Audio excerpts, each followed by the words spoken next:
नमस्कार. प्राध्यापक बीजी मांगले, जागर टाइम्स मध्ये आपल्या सर्वांचं स्वागत आहे. मित्रांनो, अत्यंत महत्वाचा विषय, मेंदू जरांगे यांचा सत्ता मराठ्यांची, म्हणजे विचार जरांगे पाटलांचे, कृती जरांगे पाटलांचे आणि सत्ता मात्र मराठ्यांची येणार. कसं ते बघा. मित्रांनो, मनोज जरांगे पाटील यांच्या नेतृत्वाखाली मराठा आरक्षणाची लढाई गेले एक वर्षभर सुरू आहे. 5-6 उपोषण झाली. गंमत म्हणजे प्रत्येक उपोषणाच्या वेळेला सरकारने मराठा आरक्षण देण्यासाठी मुदत मागून घेतली, उपोषण सोडायला लावले, पण आज तागायत केवळ आश्वासनाशिवाय काहीही मिळालं नाही. मुंबई रॅलीच्या वेळेला तर कहर केला. 26 जानेवारीला या राज्याचे मुख्यमंत्री एकनाथ शिंदे साहेब स्वतः रॅलीला सामोरे आले आणि 25 जानेवारीचा मराठा आरक्षणाचा अध्यादेश मनोज जरांगे पाटील यांच्याकडे सुपूर्द केला आणि सांगितलं 10-15 दिवसामध्ये आम्ही तुमचं आरक्षण करू. पण तेही खोटं निघालं. बोलाची कडी बोलाचा पाठ. आश्वासन देऊन फसवणं हे या सरकारचं ब्रीदच झालं. पुढे मुंबईत येऊ नका म्हणून तिथं त्यांनी विनंतीही केली, ती सगळी मान्य केली. त्याचबरोबर मराठ्यांच्यावर घातलेल्या केसेस, न्यायमूर्ती शिंदे समितीचा कार्यकाळ वाढवणे, अशा अनेक, मुख्य म्हणजे हैदराबाद, मुंबई, साताऱ्याचं गॅझेट मिळवणं, या सगळ्या गोष्टी त्यांनी मान्य केल्या. पण कृतीत मात्र काहीही आणलं नाही. याला कारण आपण फडणवीस साहेब म्हणतो. कारण त्यानंतर 4-5 दिवसातच फडणवीस साहेबांनी जाहीरपणे सांगितलं की अशा पद्धतीने केसेस माघार घेता येणार नाही, आपण आरक्षणाचं बघून घेऊ. काय म्हणाले बघा, आरक्षणाचं बघून घेऊ, पण अशा केसेस माघार घेता येणार नाही, त्याला प्रोसेस आहे, कोर्ट मान्य करणार नाही, वगैरे वगैरे. आज सगळ्या मराठ्यांना एक प्रश्न पडलाय. ज्या भुजबळ साहेबांच्या वरती ईडीनं अतिरिक्त म्हणजे भरपूर पैसा कमवला, भ्रष्टाचारानं पैसा कमवला म्हणून केसेस घातल्या, कोर्टानं त्यांना जेलमध्ये पाठवलं, सुमारे 2 वर्ष त्यांनी जेल भोगली आणि त्यानंतर ते बाहेर आल्यानंतर सुद्धा त्यांच्यावरची केस आज काहीतरी शासनानं माघार घेतली म्हणून जाहीर केलं, त्यांना मदत केली. मग अशा पद्धतीनं कोर्टाने त्याला कसं काय मान्यता दिली असेल, हाही सगळ्यांना पडलेला प्रश्न आहे. आणि भुजबळ म्हणजे जे आता आपल्याला केसेस माघार घेता येणार नाही म्हणतात, ते फडणवीस साहेबांनी त्या केसेस कशा माघार घेतल्या? असो. म्हणून जरांगे पाटील दादांनी मात्र लागलीच भडक डोक्याने कोणताही निर्णय घेतला नाही. अत्यंत संयमाने घेतला आणि प्रत्येक वेळा मुदत मागून घेत असताना सुद्धा त्यांनी ती मोठेपणानं शासनाला देऊन टाकली. हे करत असताना प्रत्येक वेळा त्यांनी मनातून मात्र संपूर्ण आरक्षणाच्या प्रत्येक आयाम वेगवेगळे डायमेन्शन्स अभ्यास केला. मित्र, उदाहरणार्थ कसा केला, एक घटना सांगतो. प्रत्येक जिल्ह्यात किती मतदारसंघ आहेत, कोणत्या मतदारसंघामध्ये मराठा समाजाची आणि मराठा मतदारांची संख्या किती आहे, मराठा उमेदवार निवडून येण्या इतपत आहे का, आणि त्या मतदारसंघात जर आपण उमेदवार दिला तर तो निवडून येऊ शकेल का, आपल्या सभेला या मतदारसंघातून किती मराठे उपलब्ध राहतात, जे सभेला उपलब्ध होतात, अशा सगळ्या बाजूचा त्यांनी अभ्यास केला, जेणेकरून मराठा उमेदवार निवडून येईल. बघा किती दूरदृष्टीने त्यांनी विचार केला. लोकसभेच्या वेळेला सुद्धा उघडपणे त्यांनी कधीही सांगितलं नाही की भाजपला पाडा, पण ते नेहमी म्हणायचे देवेंद्र फडणवीस आणि त्यांचा पक्ष हे मराठा द्वेष्टे आहेत, मराठ्यांना आरक्षण देण्याच्या ते विरोधात आहेत, आणि पण आम्ही आरक्षण त्यांच्याकडून घेणारच, त्यांना ते द्यावं लागेल, त्याशिवाय सुट्टी नाही. आणि गंमत म्हणजे बघा, मनोज जरांगे पाटील साहेबांनी त्यांच्या प्रकृतीचा अभ्यास करून लोकसभेसाठी मतदान करायचं त्यालाच सगळ्या मराठ्यांनी मतदान केलं. भाजपला या ठिकाणी ठेंगा दाखवला, भाजपचा हवेत उडणारा पतंग जमिनीवर आणला. केवळ 17 सीट्स आल्या. याला मराठे कारणीभूत होते. मनोज दादा जरांगे पाटील. परवा त्यांनी असं सांगितलं की 113 विधानसभा मतदारसंघात मराठा निवडून येतील एवढी मतदारांची संख्या आहे. म्हणजे मराठा उमेदवार जर दिला तर तो निवडून येईल अशी खात्री आहे. यावरून हे असं दिसतं की मनोज जरांगे पाटील जर काही जागा लढवायचा त्यांनी निर्णय घेतला तर या 113 जागेवरती ते प्राधान्यानं उमेदवार देतील. असा कायच लढवायला काहीही हरकत नाही. बरोबर आहे ना. जर किमान म्हणजे त्यांच्या दृष्टीनं 50 किंवा त्याच्याहून जास्त विधानसभा सदस्य म्हणजे जर आमदार मराठा समर्थक निवडून आले, मराठा आरक्षण समर्थक निवडून आले तर मराठा समाजाला आणि मराठा समाजाबरोबर असणाऱ्या मुसलमान, धनगर, ओबीसीतील काही जाती यांना सुद्धा त्यांचे प्रश्न सोडवून घेण्यात मदत होईल. हे निश्चित आणि ते उघडपणे सांगताय. दुसरा एक विचार सांगतो, हा फार महत्वाचा आहे आणि तो संघटितपणे एकीच आहे. मराठा समाजाबरोबरच अन्य समाजाबरोबर त्यांनी केलेली निवडणुकीपूर्वीची एकी ही फार महत्वाची आहे. उदाहरणार्थ ज्यांना 5% आरक्षण मंजूर असूनही मिळत नाहीत ते मुसलमान समाज. 2014 मध्ये ज्यांना जाता जाता आरक्षण देतो म्हणणारे देवेंद्र फडणवीस यांनी ज्यांना फसवलं तो धनगर समाज, त्यांना गॅरंटी दिली होती. या दोघांनाही भाजपनं फसवलंय.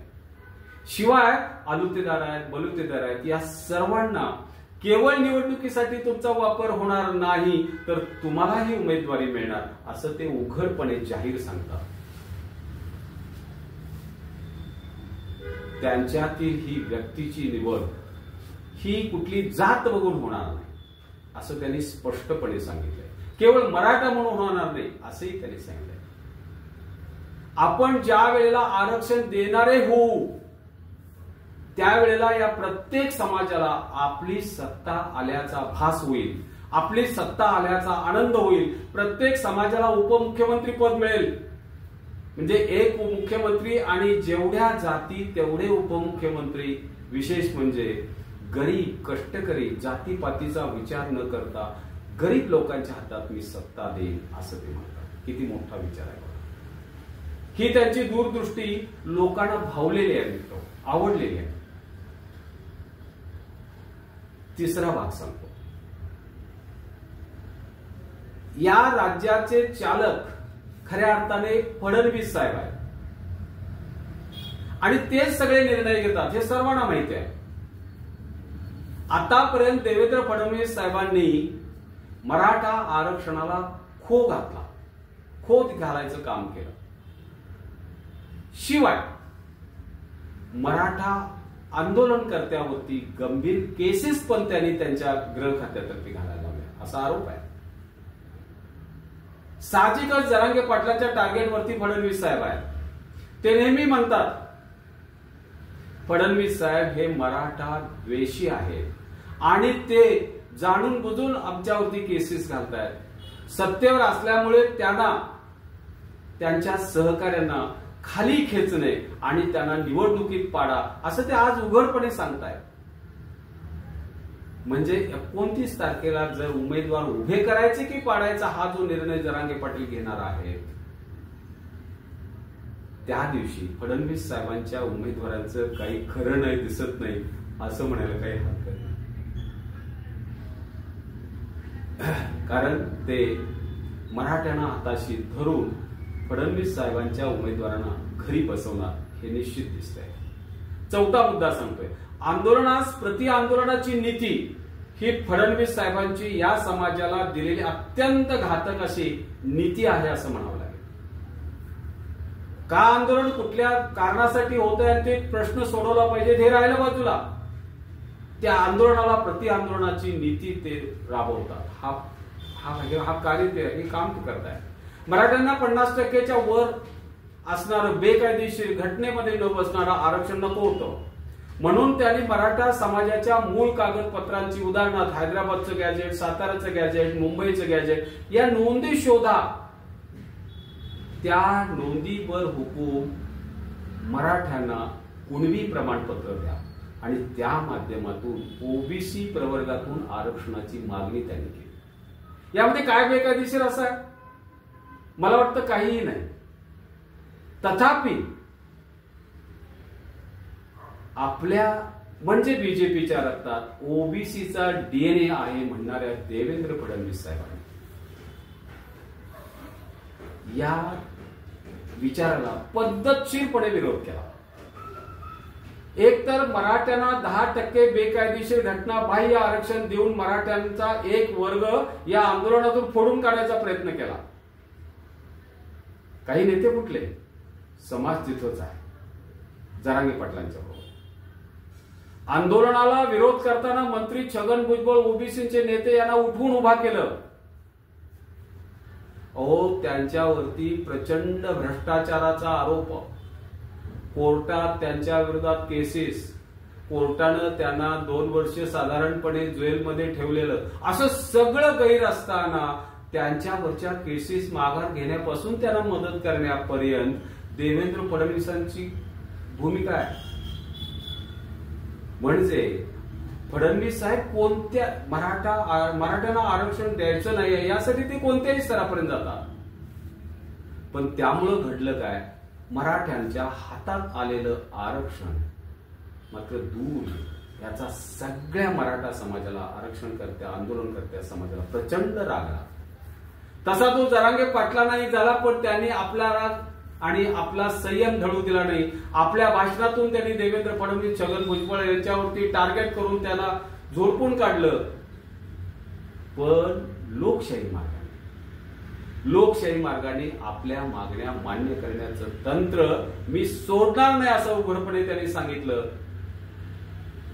बघा मित्र, या देशाची सत्ता ब्रिटिशांच्याकडून इतर देशाकडे आणत असताना महात्मा गांधी यांनी उपोषणाच्या बळावरती राज्य घेतलं असं सगळे म्हणतात. म्हणून जरांगे पाटलांनी सुद्धा एक्झॅक्टली उपोषणाचाच मार्ग निवडला. त्यामुळे सत्ताधाऱ्यांची गोची झाली. जरांगे पाटलांच्या वरती कारवाई काही करता येत नाही ना विरोधात, ना आरक्षण करण्यासाठी मागणी करणाऱ्या मराठा समाजाच्या विरोधात काही कारवाई करता येत नाही. त्यामुळं आज अतिशय अडचणीत आले फडणवीस साहेब. आता 5वा अखेरचा अंतिम नाही, आजच्या पोस्टसाठी महत्वाचा मुद्दा सांगतो. विधानसभा निवडणुकीत काय निर्णय घ्यायचा की जेणेकरून मराठा समाजाला आरक्षण आपल्याला सहजासहजी देता येईल, हे त्यांनी पक्क ठरवलंय. 29 तारखेला देत आहे. मराठा समाजाच्या समोर ते हा खल करून निर्णय घेणार आहे. तसं त्यांनी आधी जाहीर केलेलं आहे. तशी 13 ऑगस्ट ही त्यांनी दुसरी तारीख जाहीर केली होती, पण आजच्या तारखेअखेर त्यांनी काहीही मराठा समाजाला मदत केलेली नाही किंवा त्यांच्या आरक्षणाच्या बाबतीत निर्णय घेतलेला नाही बीजेपीने. त्यांना माहिती होतं की फडणवीस साहेब सुखासुखी मराठा समाजाला आरक्षण देणार नाहीत. त्यांची ती प्रवृत्ती नाही, ते मराठा द्वेषी आहे. जरांगे पाटलांना आपल्या मराठा समाजाचे आमदार की जे सत्ताधाऱ्यांची भलामण करतात त्यांचा प्रचंड राग आहे. जे सत्ताधारीमध्ये बसले ते मराठ्यांचाही त्यांना राग आहे. त्याचबरोबर विरोधक महाविकास आघाडीतील आमदारांचा, मराठा आमदारांचा देखील राग आहे. त्यांना दुःख आहे, पण हे ते उघडपणे दाखवत नाही. भाषणातून टीका करतात, पण नेमका काय निर्णय घ्यायचा हा त्यांनी निश्चित केलेला होतो. मराठा मतदारांची संख्या आणि आपल्या मताला किंमत येईल एवढ्या आमदारांची संख्या उभा करणं हे त्यांच्या मनात आहेच. पण हेही ते जाता सांगतात अप्रत्यक्षपणे अनेक भाषणामधून की निवडून आणण्यापेक्षा पाडणं हे सोपं आहे आणि त्यामध्ये मोठेपणा आहे. त्यामुळं अर्थातच जरांगे पाटील मराठ्यांची सत्ता आणतील आणि सत्ताधाऱ्यांना पाडण्याचा निर्णय घेतील. आणि सत्ता आणतील का सत्ताधाऱ्यांना पाडण्याचा निर्णय घेतील हे 29 तारखेला उघडपणे जाहीर होईल. तोपर्यंत मित्र, नमस्कार आणि धन्यवाद. आपल्याला ही पोस्ट कशी वाटली हे कमेंट करून सांगा. लाईक, शेअर आणि सबस्क्राईब करा.